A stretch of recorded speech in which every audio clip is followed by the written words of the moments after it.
जो है वो हमको देखने को मिली है। ठीक है, तो यहाँ पर एक कॉन्सेप्ट आ गया हमारे पास नेचुरल सिलेक्शन का। ठीक है, अब हम नेचुरल सिलेक्शन, डार्विन जो है नेचुरल सिलेक्शन को डिस्कस करना चाह रहे हैं, इस कॉन्क्लूजन पर पहुंचना चाह रहे हैं, और नेचुरल सिलेक्शन को ही उन्होंने एक तरीके से ये माना कि नेचुरल सिलेक्शन जो है वो इवोल्यूशन का मैकेनिज्म है, कि अगर हम मैकेनिज्म पढ़े इवोल्यूशन कैसे हुआ, इवोल्यूशन नेचुरल सिलेक्शन, डार्विन ने हमको एक दे दिया बात कि नेचुरल सिलेक्शन जो है वो इवोल्यूशन का एक बहुत बड़ा पार्ट है। केवल ऐसा नहीं है कि इवोल्यूशन नेचुरल सिलेक्शन की वजह से ही हो रहा है, और भी हम आगे पढ़ेंगे मैकेनिज्म में, लेकिन एक चीज़ हमारे सामने और लाइट में आ गई। ठीक है, अब डार्विन अपने जो भी कॉन्क्लूजन है उस पर पहुंचे, इसके साथ ही एक और जो हम बोलेंगे बोटेनिस्ट हैं अल्फ्रेड वॉलेस। अल्फ्रेड वॉलेस जो थे वो भी नेचुरलिस्ट ही थे, और वो भी क्या कर रहे थे, जिस तरीके से डार्विन सी वॉयस कर रहे थे उसी तरीके से वो भी अपनी ऑब्जर्वेशंस कर रहे थे, और वो गए थे मलाया आर्चिपेलागो पर, ये गैलापागोस आइलैंड पर गए, वो मलाया आर्चिपेलागो पर गए, और वहाँ पर जाकर के उन्होंने भी जो सारी बायोडाइवर्सिटी देखी, उस बायोडाइवर्सिटी के बाद वो जिस कॉन्क्लूजन पर पहुंचे, वो कॉन्क्लूजन और डार्विन का जो कॉन्क्लूजन है लगभग क्या आ रहा था, बराबर आ रहा था। तो अल्फ्रेड वॉलेस और दोनों की जो ऑब्जर्वेशन थी वो लगभग एक सी सामने आई, और दोनों की एक सी सामने आई, तो एक हमारे सामने वर्ड आ गया नेचुरल सिलेक्शन। और नेचुरल सिलेक्शन क्या बोलता है कि नेचुरल सिलेक्शन इवोल्यूशन का जो है एक मैकेनिज्म है, एक तरीका है। ठीक है, तो हम ये समझ गए कि नेचुरल सिलेक्शन लाइन में आ गया। अब हम आगे बढ़ते हैं नेचुरल सिलेक्शन के हिसाब से, अब हम देखेंगे मैकेनिज्म ऑफ इवोल्यूशन। हम एनसीईआरटी को ही फॉलो कर रहे हैं। इसके बाद आपको डार्विन ने जो चीज़ आगे बता दी कि नेचुरल सिलेक्शन जो है इसकी वजह से धीरे धीरे क्या हो रहा है, लाइफ फॉर्म्स जो है उनके अंदर वेरिएशन आ रहे हैं। अब इस बात को हम क्लियर करने के लिए, ठीक है, हम आगे बढ़ रहे हैं, इसी बात को क्लियर करने के लिए हमको कुछ एविडेंस जो है वो भी मिले। ठीक है, एविडेंस शुरू हुए कि भाई ये बात ऐसी हुई है क्या, जैसे डार्विन अपनी ऑब्जर्वेशन में बता रहे हैं, उन्होंने एक बुक लिखी ओरिजिन ऑफ स्पीशीज, और ओरिजिन ऑफ स्पीशीज के अंदर चार्ल्स डार्विन ने ये अपने सारे ऑब्जर्वेशन के बाद में उन्होंने कंक्लूजन निकाला कि नहीं, ये जो 3 थ्योरीज हैं ऐसा नहीं था, ये चीज़ किस तरीके से हुई, लाइफ फॉर्म्स इस तरीके से बनी है कि कैसे नेचर ने उनको सेलेक्ट किया। बहुत जैसे बोलेंगे कि एक विवाद हो गया इस बात को लेकर के कि इतनी बड़ी बात उन्होंने उस समय कर दी, तो पूरा फोकस जो था वो ओरिजिन ऑफ स्पीशीज पर आ गया। पूरी दुनिया डार्विन की इस किताब की तरफ देखने लग गई और बड़े विवाद में डार्विन की बात आ गई। तो अब ये शुरू हुआ कि क्या डार्विन जो बोल रहे हैं वो सही है, ऐसा ही है क्या, तो इसके लिए क्या करें, एविडेंसेस शुरू हुए कि अपन एविडेंसेस खोजने शुरू हो गए। ठीक है, अब एविडेंसेस में आपने पढ़ा कि एविडेंसेस में क्या देख रहे हैं कि लाइफ फॉर्म किस तरीके से इतने वेरिएशन के साथ में आई। तो पैलियोंटोलॉजिकल एविडेंस देखा कि फॉसिल्स मिल रहे हैं, फॉसिल्स में एंसेस्टर्स अगर मिल रहे हैं, पुरानी लाइफ मिल रही है, और उसको हम प्रेजेंट से कंपेयर कर रहे हैं, तो हम देख रहे हैं यानी कुछ कैरेक्टर्स तो सेम है, जो आज में है वही कैरेक्टर फॉसिल के अंदर प्रेजेंट है, यानी कहीं ना कहीं इस फॉसिल का रिलेशन प्रेजेंट में जो एनिमल जो ऑर्गेनिज्म प्रेजेंट है उससे इसका कहीं ना कहीं वही लिंक है। ठीक है, इसका मतलब वही डार्विन वाली बात की कॉमन एंसेस्ट्री, वेरिएशंस आते चले गए, एंसेस्टर कॉमन है। तो हमें फॉसिल्स के जरिए से पता चला कि इसी तरीके से कहीं ना कहीं लाइफ फॉर्म जो है वो उनमें वेरिएशन आया है। पैलियोंटोलॉजिकल के बाद में हमने एम्ब्रियोलॉजिकल एविडेंसेस भी देखे, पढ़ा आपने, एम्ब्रियोलॉजिकल एविडेंसेस भी यही बताते हैं कि अगर एम्ब्रियोनिक कंडीशन में हम सभी एनिमल्स को डिस्कस करें तो pisces, amphibia, reptiles, aves, mammal, सबके एम्ब्रियो अगर हम देखें तो हम ये आइडेंटिफाई नहीं कर सकते कि ये एम्ब्रियो मैमल का है या ये एम्ब्रियो रेप्टाइल का है। सबके एम्ब्रियोनिक स्टेज में हमको सेम नजर आते हैं, देन आफ्टर बाद में धीरे धीरे उनमें वेरिएशन आने शुरू होते हैं। तो एम्ब्रियोलॉजिकल एविडेंस ये बताता है कि हम सब कॉमन एंसेस्ट्री है, कि हम सब एक ही एंसेस्टर्स हुए, लेकिन धीरे धीरे हैबिटेट बदलती चली गई, एनवायरमेंटल स्ट्रेस अलग अलग होते चले गए, तो वेरिएशंस आते चले गए। फिर हमने और पढ़ा कंपैरेटिव, हमने एनाटॉमी एंड मॉर्फोलॉजी एविडेंस देखा। कंपैरेटिव के अंदर हमने कंपैरिजन पढ़ा, कंपैरिजन में हमने होमोलॉजी पढ़ी, हमने एनालॉजी पढ़ी। होमोलॉजी के अंदर भी हमने क्या देखा, होमोलॉजी में देखा कि ऑर्गन्स का जो इंटरनल स्ट्रक्चर है वो कैसा है, सेम है, लेकिन हैबिटेट अलग अलग था तो उनके फंक्शंस अलग अलग हो गए। एनालॉजी के अंदर हम क्या देखते हैं, एनालॉजी के अंदर इंटरनल स्ट्रक्चर जो है वो डिफरेंट है लेकिन हैबिटेट सेम था, तो उनके फंक्शंस क्या हो गए, सेम हो गए। अब अकॉर्डिंग टू होमोलॉजी एनालॉजी हमने क्या देखा, डाइवर्जेंट इवोल्यूशन समझा, हमने कन्वर्जेंट इवोल्यूशन को समझा। ठीक है, इसके बाद हमने एडेप्टिव रेडिएशन को, व्हाट इज एडेप्टिव रेडिएशन, हमने एडेप्टिव रेडिएशन देखी। एडेप्टिव रेडिएशन क्या कहती है कि एक पर्टिकुलर एरिया से अगर डिफरेंट रेडिएशन डिफरेंट हैबिटेट के अंदर अगर ऑर्गेनिज्म जाते हैं तो जैसा उनका हैबिटेट है उसके अकॉर्डिंग वो क्या करते हैं, अपने अंदर एडेप्टेशन लेकर के आ जाते हैं। अगर आ जाते हैं तो वो वहाँ सर्वाइव करते हैं, नहीं आ पाते हैं तो वो खत्म हो जाते हैं। तो फिर किसकी बात आ गई, डार्विन की।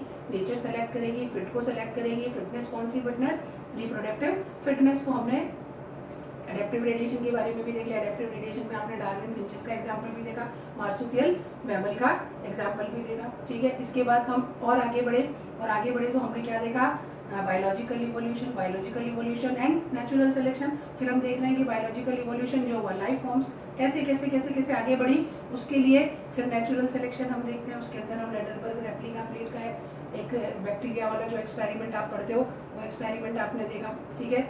उसके बाद आपने क्या देखा कि नेचर सेलेक्ट कर रही है, और ये बताया कि इवोल्यूशन का जो की कॉन्सेप्ट है, डार्विन ने जो इवोल्यूशन की थ्योरी दी, डार्विन ने जो इवोल्यूशन के बारे में बताया, उसके की कॉन्सेप्ट क्या है, एक तो ब्रांचिंग डिसेंट है और दूसरा क्या है, नेचुरल सिलेक्शन, ठीक है।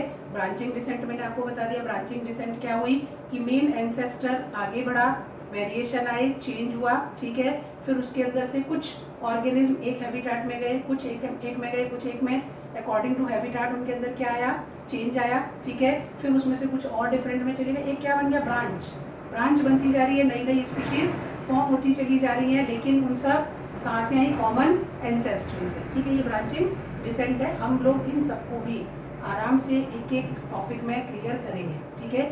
अभी मुझे हार्डी वीनबर्ग आपको पढ़ाना है और मैं हार्डी वीनबर्ग तक आपको लेकर के आ रही हूँ कि हार्डी वीनबर्ग बता क्या रहा है, ठीक है। तो ये कहानी मैं पीछे से इसलिए उठा रही हूँ आपके लिए कि आप हार्डी वीनबर्ग तक आराम से ढंग से पहुँच पाओ, ठीक है। समझ में आ गई आपको ये बात। अब हमने क्या देखा कि बायोलॉजिकल इवोल्यूशन हमने देखा, और बायोलॉजिकल इवोल्यूशन के अंदर लमार्क का एक एक्सपेरिमेंट भी बताया हुआ है कि लमार्क ने जो थ्योरी दी कि जो लाइफ फॉर्म्स होती है उनके अंदर वेरिएशन तो आते हैं, वेरिएशन मौजूद होते हैं, लेकिन वेरिएशन के अंदर लाइफ फॉर्म्स में जो आगे जनरेशन में जो जाएगा, ठीक है, वो कैसे जाएगा कि यूज एंड डिसयूज, कि जिस ऑर्गन को हम ज़्यादा यूज में लेते हैं वो ऑर्गन तो क्या हो जाता है, आगे चला जाता है, इनहेरिट हो जाता है, और जिसको हम यूज में नहीं लेते वो धीरे धीरे गायब हो जाता है, चला जाता है। और जिराफ का एक्सपेरिमेंट उन्होंने समझा दिया, जिराफ की लाइफ उन्होंने जो थी वो समझा दी। जिराफ की लाइफ से उन्होंने समझाया कि पहले कैसे था, वो छोटा था, डॉग के तरह से था, ग्रास थी पहले, तो ग्रास खाता था, लेकिन धीरे धीरे जब हैबिटेट चेंज हुआ और उसको क्या करना पड़ा, ट्रीज की लीव्स खानी पड़ी, तो उसके अंदर ये वेरिएशन मौजूद था, उसके अंदर ये पावर थी कि उसने अपने आप को क्या किया, अपनी नेक को थोड़ा सा लंबा कर लिया। ये ऑलरेडी उसके जीन के अंदर ये चीज़ प्रेजेंट थी, वेरिएशन, और उसने धीरे धीरे उनमें से जो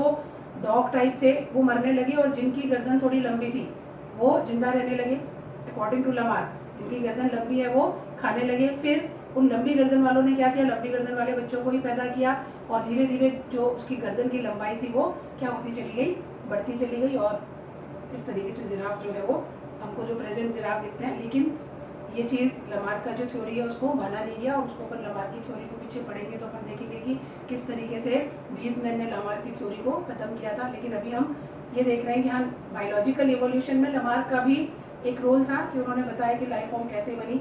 अब जो डार्विन ने बताया नेचुरल सिलेक्शन, ठीक है।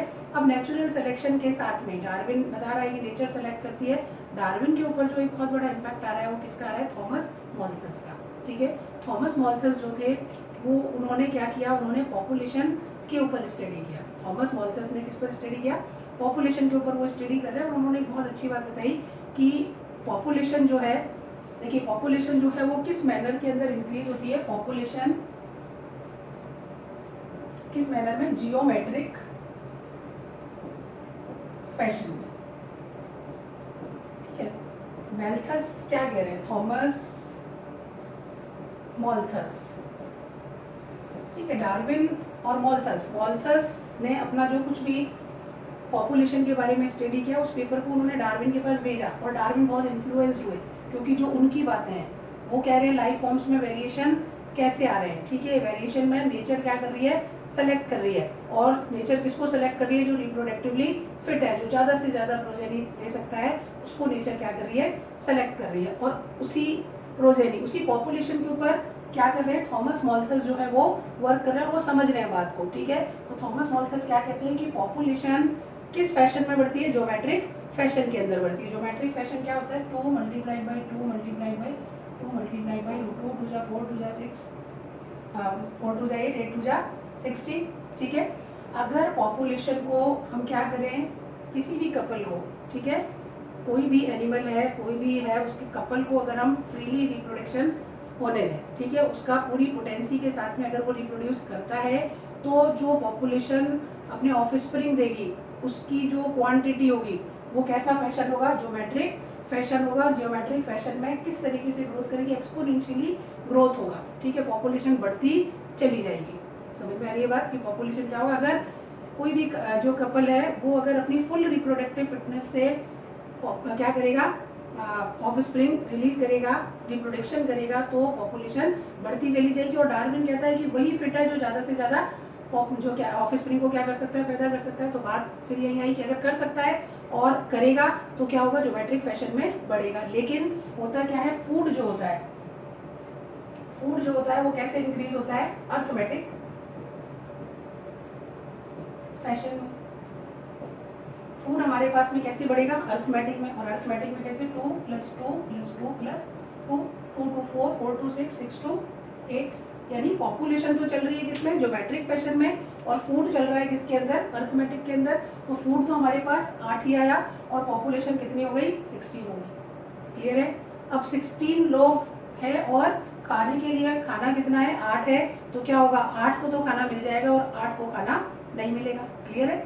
8 चीज़ें हमारे पास और 16 खाने वाले हैं, तो 8 ही को मिलेगा, 8 को क्या होगा, नहीं मिलेगा। कौन से 8 को फूड नहीं मिलेगा, कौन से 8 को फूड नहीं मिलेगा, जो क्या नहीं कर पाएंगे, अपनी एग्जिस्टेंस नहीं बना पाएंगे, जो फिट नहीं होंगे। जो क्या नहीं होंगे, फिट नहीं होंगे। तो सबसे पहली रिक्वायरमेंट क्या होती है, फूड, शेल्टर। अपनी जो रिक्वायरमेंट है वो क्या है, फूड है और शेल्टर है। अब अगर फूड 8 को ही मिल रहा है 16 में से, तो बाकी के 8 को तो क्या करना पड़ेगा, हटना पड़ेगा। तो यहाँ पर इतनी सारी पॉपुलेशन के अंदर से जैसे 16 में से 8 को फूड मिलेगा, तो इनमें आपस में क्या होगा, कंपटीशन होगा। इनमें आपस में क्या होगा, कंपटीशन होगा। और कंपटीशन में कौन जीतेगा, जो ताकतवर होगा वो जीत जाएगा। जिसने पहले 8 में जो फूड ले लिया वो तो जीत जाएंगे, और जिन 8 को फूड नहीं मिल पाया, जो नहीं लड़ पाए, वो क्या हो जाएंगे, हार जाएंगे। ठीक है। तो इसलिए